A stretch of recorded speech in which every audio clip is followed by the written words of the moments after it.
നമസ്കാരം. മലയാള സിനിമാ രംഗത്ത് ഒരു കാലത്ത് ഏറ്റവും തിരക്കുള്ള നായിക നടിയായിരുന്നു മീര ജാസ്മിൻ. ഒന്നിനു പിറകെ ഒന്നായി ഹിറ്റുകൾ സൃഷ്ടിച്ച് മുന്നേറിയ മീര കുടുംബ പ്രേക്ഷകർക്ക് പ്രിയപ്പെട്ട നടിയായിരുന്നു. മലയാളത്തിൽ മാത്രമല്ല മീര സജീവമായത്. മറ്റു ഭാഷകളിൽ നടി സാന്നിധ്യം അറിയിച്ചു. 2004 മികച്ച നടിക്കുള്ള ദേശീയ ചലച്ചിത്ര അവാർഡ് നേടുമ്പോൾ താരത്തിന്റെ പ്രായം 18 വയസ്സ് മാത്രമായിരുന്നു. കരിയറിലെ മീരയുടെ 5ാമത്തെ ചിത്രത്തിൽ അഭിനയത്തിന് മികച്ച നടിക്കുള്ള സംസ്ഥാന ചലച്ചിത്ര പുരസ്കാരവും മീര ജാസ്മിൻ ലഭിച്ചു. ലോഹിത് ദാസ് മലയാളത്തിന് സമ്മാനിച്ച വരദാനമായിരുന്നു മീര ജാസ്മിൻ. അഭിനയം എന്തെന്ന് പോലും അറിയാതെ സിനിമയിലേക്ക് വന്ന മീരയായി പിന്നീട് ഇന്ത്യയിലെ ഏറ്റവും മികച്ച നടിക്കുള്ള പുരസ്കാരം ഏറ്റുവാങ്ങിയത്. പാഠമൊന്ന് ഒരു വിലാപം എന്ന സിനിമയിലെ പ്രകടനത്തിനാണ് മീരയ്ക്ക് അവാർഡ് ലഭിച്ചത്. ഇടയ്ക്ക് വെച്ച് വിവാദങ്ങൾക്ക് നടുവിലായിരുന്നു മീര ജാസ്മിൻ. വിവാദങ്ങളും നടുവിലായിരുന്നു മീര. ഒന്നിലേറെ തവണയാണ് നടിയെക്കുറിച്ച് ആരോപണങ്ങൾ വന്നിരുന്നത്. സെറ്റിൽ കൃത്യസമയത്ത് വരാതിരിക്കുക, ഷൂട്ട് പകുതിക്ക് നിർത്തിപ്പോവുക, ദേഷ്യം, മര്യാദയില്ലായ്മ എന്ന് തുടങ്ങി നിരവധി പരാതികളാണ് മീരയ്ക്കെതിരെ വരുന്നത്. തമിഴിലും തെലുങ്കിലും ജനപ്രീതി തുടങ്ങി കരിയറിൽ മീര ജാസ്മിന് അഭിമാനിക്കാൻ ഏറെയുണ്ട്. എന്നാൽ മീര ജാസ്മിൻ തന്നെ സിനിമാ ലോകത്തെ തന്റെ സ്ഥാനം ഇല്ലാതാക്കിയെന്നാണ് ഒരു കാലത്ത് വന്ന സംസാരം. സംവിധായകൻ കമൽ മീരയ്ക്കെതിരെ ഒരിക്കൽ തുറന്നെഴുതിയിരുന്നു. സെറ്റിൽ നിന്നും ഇറങ്ങിപ്പോകുക, ഷൂട്ടിംഗുമായി സഹകരിക്കാതിരിക്കുക തുടങ്ങിയ ആരോപണങ്ങളാണ് മീരയ്ക്കെതിരെ അന്ന് വന്നത്. ഒരു ഘട്ടത്തിൽ മീരയെ സിനിമാ സംഘടനകൾ വിലക്കിയെന്ന വാർത്തകളും പുറത്തുവന്നു. 2008 2020 എന്ന സിനിമ റിലീസ് ചെയ്യുന്നത്. മോളിവുഡിലെ പ്രമുഖ താരങ്ങളെല്ലാം ഒന്നിച്ചെത്തിയ സൂപ്പർ ഹിറ്റ് സിനിമ. ഈ ചിത്രത്തിൽ നടി ഭാവനയുടെ റോളിലേക്ക് ആദ്യം പരിഗണിച്ചത് മീര ജാസ്മിനെയാണ്. എന്നാൽ മീരയ്ക്ക് ഈ സിനിമ ചെയ്യാനായില്ല. അന്ന് മീരയെ സംഘടനകൾ വിലക്കുന്നു എന്ന വാർത്തകൾ വന്നിരുന്നു. 2020 അഭിനയിക്കാൻ പറ്റാതെ പോയതിനെക്കുറിച്ച് ഒരിക്കൽ മീര ജാസ്മിൻ തുറന്ന് സംസാരിച്ചിട്ടുണ്ട്. ഡേറ്റിന്റെ പ്രശ്നം കൊണ്ടാണ് തനിക്ക് ആ സിനിമ ചെയ്യാൻ പറ്റാതെ പോയതെന്ന് അന്ന് മീര ജാസ്മിൻ വ്യക്തമാക്കി. മനോരമ ന്യൂസിൽ സംസാരിക്കുകയായിരുന്നു നടി. എനിക്ക് വിഷമമുണ്ട്. ദിലീപേട്ടൻ എൻ്റെ നല്ലൊരു സുഹൃത്താണ്. ദിലീപേട്ടൻ എല്ലാം സംഘടിപ്പിച്ച് ചെയ്ത് ആ പ്രൊജക്ട് എനിക്ക് ചെയ്യാനായില്ല. മനഃപൂർവ്വം ഞാൻ 2020 നിന്ന് മാറി നിൽക്കുകയാണെന്ന് എല്ലാവരും എന്നെ തെറ്റിദ്ധരിച്ചു. ദിലീപേട്ടൻ ആദ്യം വിളിച്ച് ഡേറ്റ് ചോദിച്ചു. 2007 ആണെന്ന് തോന്നുന്നു.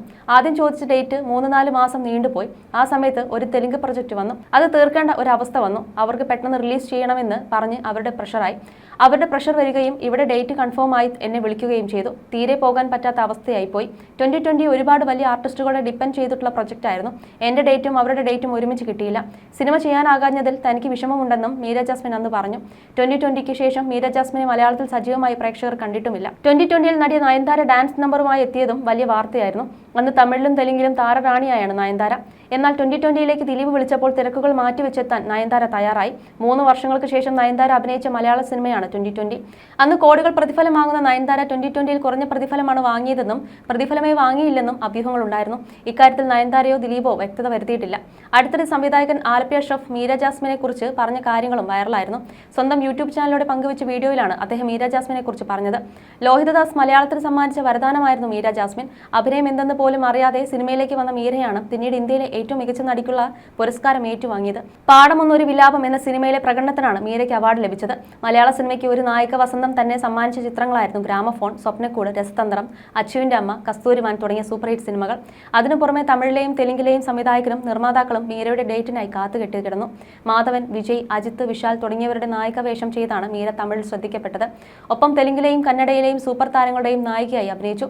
സൗത്ത് ഇന്ത്യയിലെ എല്ലാ ഭാഷകളിലും നിറഞ്ഞാടി ആദ്യം നടിയെന്ന് വേണമെങ്കിൽ മീരയെ വിശേഷിപ്പിക്കാം. അതിനുശേഷം മാത്രമാണ് നയൻതാരയും കീർത്തി സുരേഷുമെല്ലാം ആ പാതയിലൂടെ സഞ്ചരിച്ചത്. പലപ്പോഴും വിവാദങ്ങളിൽ ഇടം പിടിച്ചിട്ടുള്ള നടി കൂടിയാണ് മീര. അമ്മ സംഘടനയിൽ 2020 സിനിമയിൽ അഭിനയിക്കാൻ വിസമ്മതിച്ചതിന് മീരയ്ക്കെതിരെ അപ്രഖ്യാപിത വിലക്കുണ്ടായിരുന്നു. അതിന് മീര പുല്ലുവില പോലും കൽപ്പിച്ചില്ല. കാരണം മറ്റ് സംസ്ഥാനങ്ങളിലെ സിനിമാ മേഖലയിൽ ആ സമയത്ത് കത്തി ജ്വലിച്ച് നിൽക്കുകയായിരുന്നു. അതുപോലെ തളിപ്പറമ്പിൽ സിനിമ ഷൂട്ടിങ്ങിന് വന്നപ്പോൾ അവിടുത്തെ രാജരാജേശ്വരി ക്ഷേത്രത്തിൽ മീര കയറി തൊഴുതതും വിവാദത്തിനും പ്രതിഷേധത്തിനും വഴിയൊരുക്കിയിരുന്നു. ശുദ്ധകലശത്തിന് 10,000 രൂപ പിഴ അടച്ച് ആ പ്രശ്നം നടി പരിഹരിച്ചു. പണവും പ്രശസ്തിയുമായപ്പോൾ നടിയുടെ സ്വഭാവത്തിൽ മാറ്റങ്ങൾ വന്നു. മീര ജാസ്മിന് മറ്റൊരു മുഖവും മോശപ്പെട്ട സ്വഭാവമുണ്ടെന്ന് ആദ്യം പുറംലോകത്തോട് വിളിച്ചു പറഞ്ഞത് സംവിധായകൻ കമലാണ്. ഒരു മാസികയിലാണ് മീര കാരണം താൻ അനുഭവിച്ച ബുദ്ധിമുട്ടുകൾ കമൽ തുറന്നെഴുതിയത്. ഗ്രാമഫോൺ സിനിമയുടെ ഷൂട്ടിംഗ് സമയത്ത് സെറ്റിലെ ആളുകളോട് സീനിയർ ടെക്നീഷ്യൻസ്മാരോടും പരുഷമായി മീര പെരുമാറി. ഒരിക്കൽ സെറ്റിൽ വെച്ച് ദേഷ്യപ്പെട്ട് കോസ്റ്റ്യൂം നടി കീറി വലിച്ചെറിഞ്ഞു. അവരുടെ ആക്ടിംഗ് ടാലന്റ് കൊണ്ട് മാത്രമാണ് അന്ന് ഞാൻ അവരെ സഹിച്ചതെന്നും കമൽ പറഞ്ഞിട്ടുണ്ട്. ശേഷം മീരയെ കൊണ്ട് താൻ ക്ഷമ പറയിപ്പിച്ചുവെന്നും എന്നാൽ അതിനുശേഷം മീര തന്നോട് ശത്രുവിനെ പോലെ പെരുമാറിയെന്നും കമൽ പറഞ്ഞിരുന്നു. പാട്ടിന്റെ പാലാഴി സിനിമയുടെ സെറ്റിൽ വെച്ച് എനിക്കും മീരയിൽ നിന്ന് സമാന അനുഭവം ഉണ്ടായിട്ടുണ്ടെന്ന് ആലപ്പി അഷ്റഫും പറയുന്നു. ഞാനും ആ സിനിമയിൽ ഒരു വേഷം ചെയ്തിട്ടുണ്ട്.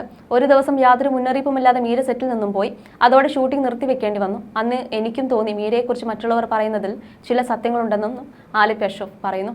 എന്നാൽ മനസാക്ഷിക്ക് എതിരായ ഒന്നും ആരോടും താൻ ചെയ്തിട്ടില്ലെന്നായിരുന്നു നടിയുടെ പ്രതികരണം. താരത്തിന്റെ ഇത്തരം പ്രവൃത്തികൾ കാരണമാണ് കരിയറിൽ പിന്നീട് തുടരെ പരാജയങ്ങൾ ഉണ്ടാവാൻ കാരണമായതെന്നും റിപ്പോർട്ടുകളുണ്ട്. വിവാഹശേഷം മീര അഭിനയത്തിൽ നിന്നും അപ്രത്യക്ഷമായിരുന്നു. 2014 ജോൺ ടൈറ്റസുമായുള്ള നടിയുടെ വിവാഹം. ശേഷം എഞ്ചിനീയറായ ഭർത്താവിനൊപ്പം മീര ദുബായിലേക്ക് ചേക്കേറി. പതിയെ ബിസിനസ്സുകളിലേക്കും ശ്രദ്ധ കൊടുത്തു. പിന്നീട് മീര സിനിമകൾ ചെയ്തത് വലിയ ഇടവേളകൾ ഇടയ്ക്കിടെ നൽകി മാത്രമാണ്. വിവാഹം കഴിഞ്ഞിട്ട് 11 വർഷത്തിലേറെയായിരുന്നെങ്കിലും ഭർത്താവിനൊപ്പമുള്ള അപ്ഡേറ്റുകൾ പങ്കുവെക്കുകയോ സാമ്പത്തികത്തെക്കുറിച്ച് എവിടെയും മനസ്സ് തുറക്കുകയോ ചെയ്തിട്ടില്ല. ഇരുവരും പേർപിരിഞ്ഞതായും റിപ്പോർട്ടുകളുണ്ട്. എന്നാൽ ഇതേക്കുറിച്ചൊന്നും നടി തുറന്നു പറഞ്ഞിട്ടുമില്ല. ദുബായിൽ എഞ്ചിനീയറായ അനിൽ ജോൺ ടൈറ്റസിനെയാണ് മീര ജാസ്മിൻ വിവാഹം ചെയ്തത്. 2014 വിവാഹം. അനിൽ ജോണിന്റെ ആദ്യ ഭാര്യ ഈ വിവാഹത്തിനെതിരെ രംഗത്ത് വന്നതുമായി ബന്ധപ്പെട്ട് പ്രശ്നങ്ങളുണ്ടായിരുന്നു. മീര ഇപ്പോഴും വിവാഹിതയാണോ എന്ന് വ്യക്തമല്ല. സ്വകാര്യ ജീവിതത്തെക്കുറിച്ച് നടി അധികം സംസാരിക്കാറുമില്ല. മീരയും അനിലും വിവാഹമോചിതരാകുന്നു എന്ന് നേരത്തെ റിപ്പോർട്ടുകൾ വന്നിരുന്നു. മീര ആത്മാർത്ഥമായി സ്നേഹിച്ച വ്യക്തിയായിരുന്നു മാൻഡലിൻ പ്ലെയറായ യു രാജേഷ്. മാൻഡലിൻ രാജേഷ് എന്നാണ് ഇദ്ദേഹം അറിയപ്പെടുന്നത്. മ്യൂസിഷ്യനായ രാജേഷുമായുള്ള ബന്ധത്തെക്കുറിച്ച് മീര ജാസ്മിൻ തുറന്ന് സംസാരിച്ചിട്ടുമുണ്ട്. പലതവണ രാജേഷ് മീര പ്രണയ ഗോസിപ്പുകൾ വന്നപ്പോഴെല്ലാം മീര മൗനം പാലിക്കുകയാണ് ഉണ്ടായത്. എന്നാൽ 2012 താനും രാജേഷും പ്രണയത്തിലാണെന്ന് മീര തുറന്നു പറഞ്ഞു. അക്കാലത്ത് തിരക്കുള്ള നടിയാണ് മീര.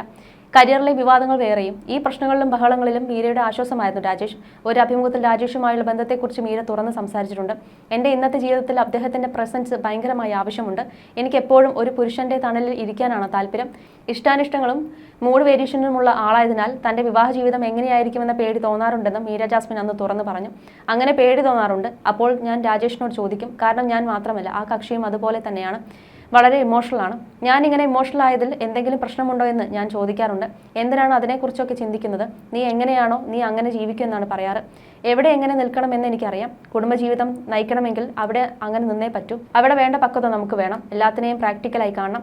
കുടുംബജീവിതമാകുമ്പോൾ പാലിക്കേണ്ട കാര്യങ്ങളുണ്ട്. അവരുടെ പാരന്റിനെ ശ്രദ്ധിക്കണം, അവരെ ബഹുമാനിക്കണം, അവരുടെ കരിയറിന് കൊടുക്കേണ്ട ശ്രദ്ധ കൊടുക്കണം. കൺസേർട്ടിന് പോയി തിരിച്ചു വന്നാൽ എങ്ങനെയുണ്ടായിരുന്നെന്ന് ചോദിച്ചില്ലെങ്കിൽ രാജേഷിന് വിഷമം വരുമെന്നും മീര ജാസ്മിൻ അന്ന് പറഞ്ഞു. ഒരു ഘട്ടത്തിൽ ഇരുവരും ബ്രേക്കപ്പ് ആയെന്നും വാർത്തകൾ വന്നിരുന്നു.